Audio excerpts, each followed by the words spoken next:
মুক্তি পাবে, ভয়ের থেকে মুক্তি পাবে। এখানে উপস্থিত আছেন আমাদের মমতা বন্দ্যোপাধ্যায়ের মন্ত্রিসভার অত্যন্ত সিনিয়র ক্যাবিনেট মেম্বার, আমার অত্যন্ত প্রিয়, হাওড়ায় আমাদের সংগঠনের পূর্ণধার শ্রী অরূপ রায় আছেন, আমাদের সকলের অত্যন্ত শ্রদ্ধেয়, আমাদের প্রত্যেকেই যাকে দেখলে আমরা মাথা নত করে নিই, পায়ের দিকে তাকাই মাস্টারমশাই বলে, সেই আমাদের সকলের শ্রদ্ধেয় বিধায়ক ব্রজমোহন মজুমদার আছেন। দীর্ঘদিন ধরে আমি হাওড়ায় আসতাম, যখন কংগ্রেস করতাম তখনও হাওড়ায় আসতাম, আবার তৃণমূল করার পরে তো রেগুলারলি আসতাম। দীর্ঘদিন আমরা লড়াই করেছি এবং ওই প্রার্থীকেও আমরা শুনতাম জটুদার কথা, সেই আমাদের অত্যন্ত শ্রদ্ধেয় জটু লাহিড়ী আমাদের তিনি আছেন। আমাকে এই কাজকর্মে সব থেকে বেশি সহযোগিতা করেন কেএমডি এর সিও শ্রীমতী অন্তরা আচার্য, আছেন আমাদের কেএমডি এর সেক্রেটারি, আছেন হাওড়ায় নতুন জয়েন করেছেন, কিন্তু আমার বিশ্বাস ইয়াং ছেলেরা অনেক ভালো কাজ করে, তাই অভিষেক তিওয়ারি নতুন কমিশনার, তার প্রতি আমাদের অনেক আশা আছে এবং আমরা আশা করি যে দৌড়দৌড়ি করে হাওড়াটাকেও এত সুন্দর করে দেবে যে আমরা কলকাতার মানুষ লজ্জা পাবো যে আমি কলকাতার চেয়ারম্যান, কিন্তু হাওড়া থেকেও ভালো, সেই আশা করে আমি ওনার উপরে আশাটা রাখি। মমতা বন্দ্যোপাধ্যায়ের সরকার আসার পর থেকে লাগাতার হাওড়াকে ইম্পর্টেন্স দেওয়া হয়েছে। শুধু ইম্পর্টেন্স দেওয়া হয়নি, আগে আমরা হাওড়ার মানুষ ব্রিজ পেরিয়ে অনেক কষ্ট করে কলকাতায় পৌঁছতাম, যখন সেকেন্ড হুগলি ব্রিজ হয়নি। হেডকোয়ার্টার সব কিছু কলকাতায় ছিল। মুখ্যমন্ত্রী বললেন না, হাওড়ার মানুষকে যে রাজধানী তার স্বাদ দিতে হবে, তাই কলকাতার মানুষকে হাওড়ায় আসতে হবে, হাওড়ার মানুষকে কলকাতায় যেতে হবে না। তাই হাওড়ায় নবান্ন গড়ে উঠল এবং সেই নবান্নয় স্বয়ং মুখ্যমন্ত্রী নিজে বসলেন। অর্থাৎ আমরা কলকাতার এমএলএ কোথায় যাচ্ছি না, অরূপদার হাওড়ায় আসছি। অরূপদা যাচ্ছে না বহির কলকাতায়, আমরা আসছি হাওড়ায়। ক্যাবিনেট, আজকে ক্যাবিনেট আছে, অরূপদাও যাবে, আমরা ক্যাবিনেট অ্যাটেন্ড করতে এসেছি। তো হাওড়ার ইম্পর্টেন্সটা যখন এত বাড়লো, ন্যাচারালি হাওড়ায় আস্তে আস্তে জলের চাহিদাও বাড়তে থাকছে দিনকে দিন। ঠিক যে হাওড়া বহুদিন ধরে কেমন জানি না 34 বছর ধরে একটা বঞ্চনার শিকার হয়েছে। হাওড়ায় রাস্তায় রাস্তায় লাইট জ্বলত না, হাওড়ায় রাস্তাঘাট ভাঙা, এটাই ঠিক ছিল, মানে সবার মেনে নিয়েছিলেন এটা। হাওড়ায় যেদিন বৃষ্টি হবে সেদিন আধকোমর করে জল থাকবে 3-4 দিন, এটাই হাওড়াকে আমরা ভেবে নিয়েছিলাম। একদিন এরকম সবে মন্ত্রী হয়েছি, একটা বিরাট বৃষ্টি হলো, আমি হাওড়া কর্পোরেশনে দৌড়ে গেলাম, শুনলাম হাওড়ায় মমতা ব্যানার্জি ফোন করলেন যে হাওড়া পুরো ডুবে রয়েছে। গিয়ে দেখলাম যে তখনকার যিনি হাওড়ার মেয়র তিনি নেই, অরুণদা ওখানে বসে আছেন। অরুণদা তখন অপোজিশন লিডার। অরুণদাকে দেখলাম যে উনি একা বসে আছেন, আমাকে মেয়রের ঘর খুলে দেওয়া হলো না মন্ত্রী হিসেবে। আমি প্রথমে অরুণদার ঘরে বসলাম, তারপর ডিএম এর ঘরে গিয়ে বসলাম। কিন্তু তারপর থেকে হাওড়া পরিকল্পনা করে আস্তে আস্তে ড্রেনেজের ব্যবস্থা অধিকাংশ জায়গায় ঠিক হয়ে গেছে। এখন একটা মাস্টার প্ল্যান চলছে, সেই মাস্টার প্ল্যানটা যেদিন শেষ হয়ে যাবে, কলকাতার মতন হাওড়াতেও বেশিরভাগ জায়গায়, 2-1 জায়গায় লো লাইন আছে, সেখানে আমাদের আলাদা করে পাম্প হাউস তৈরি করতে হবে। হাওড়ায় আর জল জমবে না। বেলিয়াস রোডের ওইদিকে যে ড্রেন ছিল সেই ড্রেনটা প্রায় সব বুঝে গেছিল, সেইটাকে আমরা খনন করে নতুন করে করলাম। রাস্তাঘাট যতটা পেরেছি করেছি, কিন্তু পাইপলাইনের জন্য এখন অনেক রাস্তা আবার খারাপ হয়ে গেছে। আর তার সাথে সাথে জলের চাহিদা, অরূপদা আমাকে বারবার বলতো হাওড়া এত জলের প্রবলেম আছে, তুমি ওখানে কিছু জলের ব্যবস্থা করো। আমি এখানে এসেছি অরূপদার সাথে, এই বছর খানেক আগে এখানে মিটিংও করেছি এই জল প্রকল্পের ওইখানটা। তখন আমাদের ঠিক হলো যে 10 MGT করে দুটো জল প্রকল্প আরো এখানে হবে, অর্থাৎ হাওড়ায় 70 আর আজকের এখানে হলো 20, তার মানে 90 MGT জল হলো, আর বালিতে 12 MGT জল, তার মানে 102 MGT জল হাওড়ায় হয়ে গেল। অর্থাৎ হাওড়ার জল যদি আমরা ডিস্ট্রিবিউশনটা ঠিক করে দিই, তাহলে জল সমস্যা থাকার কথা না। সেই জন্য অরূপদাও আবার আমাকে এখনো বললো যে কয়েকটা বুস্টিং পাম্পিং স্টেশন করতে হবে, তার মধ্যে একটা হচ্ছে গোয়াবিবি তলায়, ওইটার কাজ শেষ করে আমাদের হাওড়াকে জল পরিবেশন অত্যন্ত জরুরি, যেটা আমরা করব। দ্বিতীয়, আমি আজকে 15টা রাস্তা পথশ্রীর জন্য আমরা এখানে করব, যে রাস্তাটা কেএমডিএ করবে। কিন্তু তার সাথে হাওড়া কর্পোরেশনের কমিশনারকে বলবো যে আপনার আরো কিছু রাস্তা খারাপ আছে, রিলুয়ার দিকে কিছু রাস্তা খারাপ আছে, সেই রাস্তাগুলোর ইমিডিয়েট ডিপিআর করে আপনি ইমিডিয়েট পাঠান।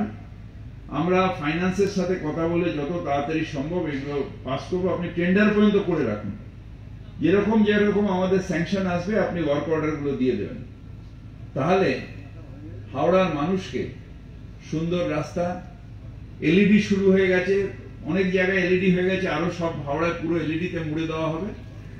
জল, ড্রেনেজ, রাস্তা, এই মানুষগুলো, হাওড়ার মানুষের জন্য এই কাজগুলো আমরা করব।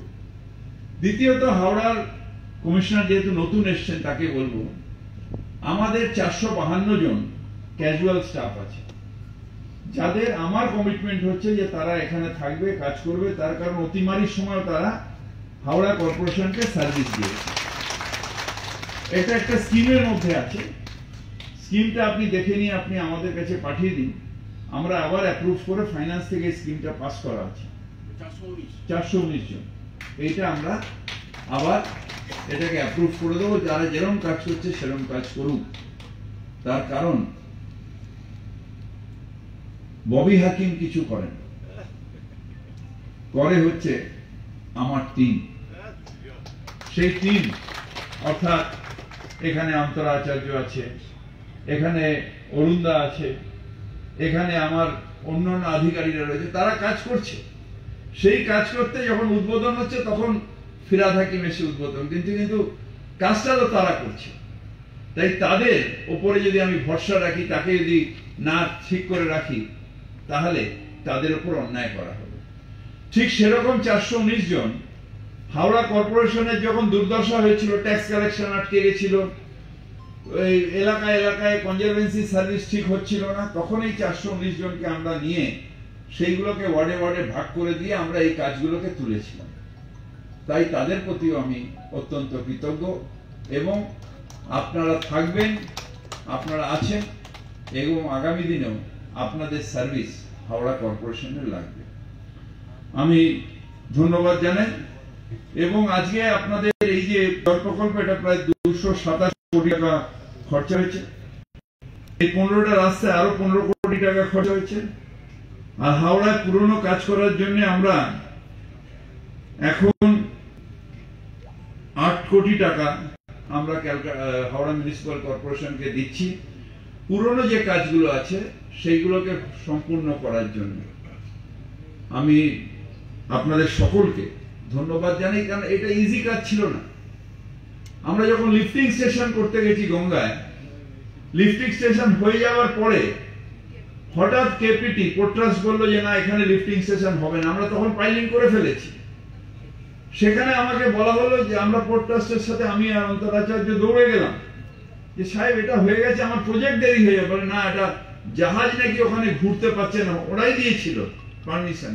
তারপর হঠাৎ মনে হলো ওনাদের যে জাহাজ ঘুরতে পারছে না। আবার আমাকে ওটাকে বন্ধ করে ওদের সাথে অনেক কথাবার্তা বলে কিছুটা পেছিয়ে আবার আরেকটা লিফটিং স্টেশন তৈরি করতে হবে। এইভাবে প্রত্যেক মুহূর্তে কোনো না কোনো জায়গায় আমরা আটকে যাচ্ছে আমাদের কাজ, তাই হয়তো একটু সময় লেগেছে, কিন্তু বেটার লেট দ্যান নেভার। আমরা প্রত্যেকে কমিটেড, মমতা বন্দ্যোপাধ্যায় বাংলার উন্নয়ন করবে। এবং একটা ফেজ ছিল আগে, জানেন, একটা ফেজ ছিল গরিবের ভোটে সরকার আসে, সরকার চলে যায় বড় লোকের পাশে। আমি একদিন ভাবলাম গরিবের ভোটে সরকার আসে ঠিক, কারণ গরিব মানুষরা হই হই করে ভোট দেয়, সরকার বড় লোকের পাশে গেছে না গরিবের পাশে? আমি ভাবছিলাম, আমি দেখলাম কন্যাশ্রীর উপকার কারা পাচ্ছেন? গরিব মানুষ। এই যুবশ্রীর উপকার কারা পাচ্ছেন? গরিব মানুষ। সবুজ সাথীর উপকার কারা পাচ্ছেন? গরিব মানুষ। রূপশ্রীর উপকার কারা পাচ্ছেন? গরিব মানুষ। এবার স্বাস্থ্য সাথীর উপকার কারা পাবেন? গরিব মানুষ। অর্থাৎ মমতা বন্দ্যোপাধ্যায় গরিবের ভোটে এসেছিল আর গরিবের পাশেই থেকে কাজ করছে। এই জন্য আপনাদের সকলকে অভিনন্দন জানাই যে আপনারা আছেন বলে আমরা আছি। যদিও আজকের সময় বলেছিলাম যেহেতু অতিমারি হচ্ছে বেশি ভিড় না করার, কিন্তু আমি আবার আপনাদের সকলকে ধন্যবাদ জানাই। আমরা সবাই আছি, হাওড়ার পাশে আছি, অত্যন্ত সক্রিয়ভাবে আছি। হাওড়া হচ্ছে একটা গঙ্গার তীরে দুটো শহর।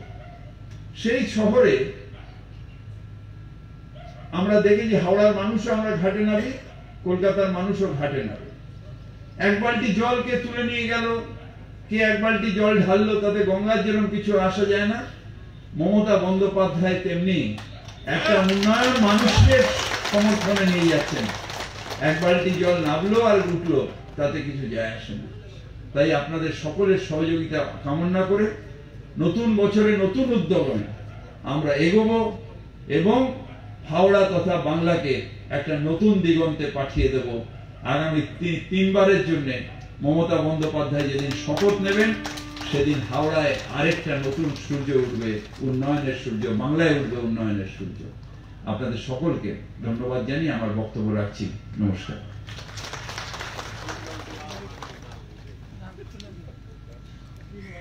তার বক্তব্যের মাধ্যমে আবারও আমাদের অনুপ্রাণিত করলেন পুর নগর উন্নয়ন দপ্তরের মাননীয় মন্ত্রী শ্রী ফিরহাদ হাকিম মহাশয়। এবারে সেই মাহেন্দ্রক্ষণ সমাগত। এখন উদ্বোধন হবে হাওড়া পৌর নিগমের পরিশ্রুত পানীয় জল প্রকল্পের, এবং একই সঙ্গে উদ্বোধন হবে পথশ্রী প্রকল্পের অন্তর্গত 15টি রাস্তা। উদ্বোধন করবেন মাননীয় মন্ত্রী শ্রী ফিরহাদ হাকিম মহাশয়। সকলকে দাঁড়াতে অনুরোধ করছি।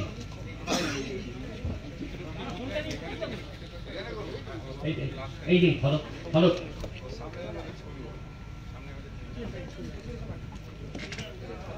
ফলক উন্মোচন করে মাননীয় মন্ত্রী